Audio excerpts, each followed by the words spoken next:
এই দলটির নাম ছিল আওয়ামী মুসলিম লীগ। এই দলটির নাম ছিল কি? আওয়ামী মুসলিম লীগ।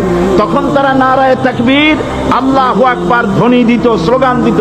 কিন্তু ধর্মনিরপেক্ষ মতবাদ দলীয় আদর্শ হিসাবে গ্রহণ করার কারণে নারায়ে তাকবীর, আল্লাহু আকবার এই স্লোগান তারা বর্জন করেছে।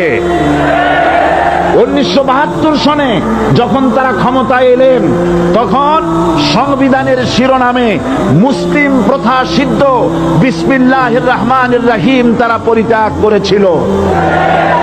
সমস্ত বিশ্ববিদ্যালয়ের মনোগ্রাম থেকে ইকরা বিসমি রব্বিকাল্লাযী খালাক রব্বি জিদনি ইলমা এটাকে তারা বাদ দিয়েছিল। সলিমুল্লাহ মুসলিম হল এই নাম থেকে মুসলিম শব্দ বাদ দিয়েছিল। নজরুল ইসলাম কলেজের নাম থেকে ইসলাম শব্দ বাদ দিয়ে শুধু নজরুল কলেজ করেছিল। এগুলি অসত্য না সত্য? বর্তমান এই সরকার ধর্মনিরপেক্ষ হওয়ার কারণে ইসলাম এবং মুসলিম বিদ্বেষী তার অসংখ্য প্রমাণ এই জাতির কাছে রয়েছে। দেশের শ্রেষ্ঠ সন্তান হচ্ছে আলেম ওলামা, পীর বুজুর্গ। বলেন সুবহানাল্লাহ।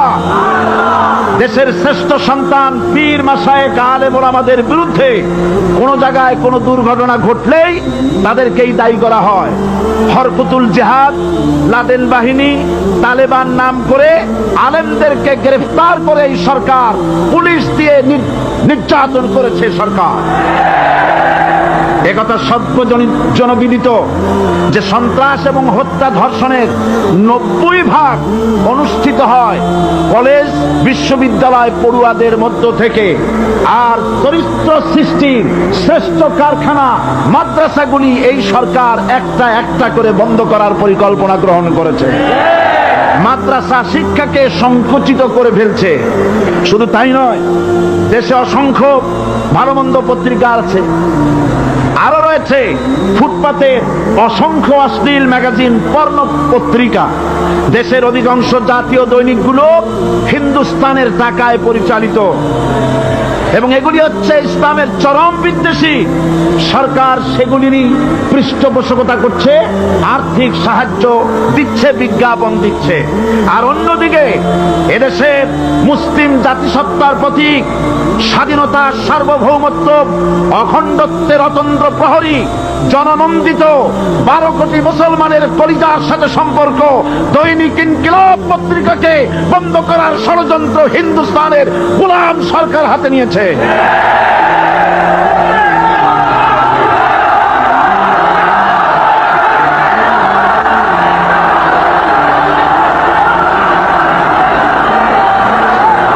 সরকার বস্তুনিষ্ঠ সাংবাদিকতায় ভয় পায়, ইসলামের পক্ষে কথা লিখলে ভয় পায়।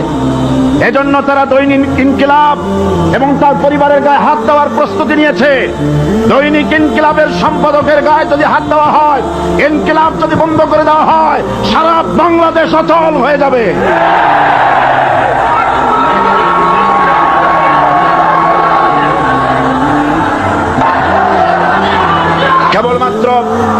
কেবলমাত্র ইসলামী রাষ্ট্র ব্যবস্থাই পারে হত্যা, ধর্ষণ, চুরি, ডাকাতি, জেনা, ব্যভিচার থেকে রক্ষা করে একটি সন্ত্রাসমুক্ত সমৃদ্ধ একটি বাংলাদেশ উপহার দিতে পারে কেবলমাত্র ইসলামী রাষ্ট্র ব্যবস্থা।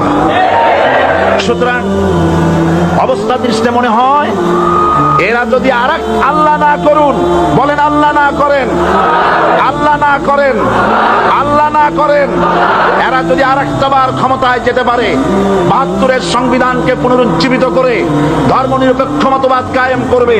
সেজন্যে আজ গোটা তাওহীদবাদী মুসলমানদেরকে জানতে হবে ধর্মনিরপেক্ষ মতবাদ একটি কুফরি মতবাদ।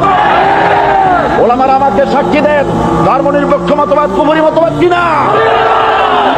এই কুফরি মতবাদকে বাংলাদেশের মাটিতে যাতে কার্যকরী করতে না পারে, তার জন্য গোটা তাওহীদি জনতা রুখে দাঁড়ান। আল্লাহ পাক সে তৌফিক গোটা জাতিকে দান করুন বলে আমিন।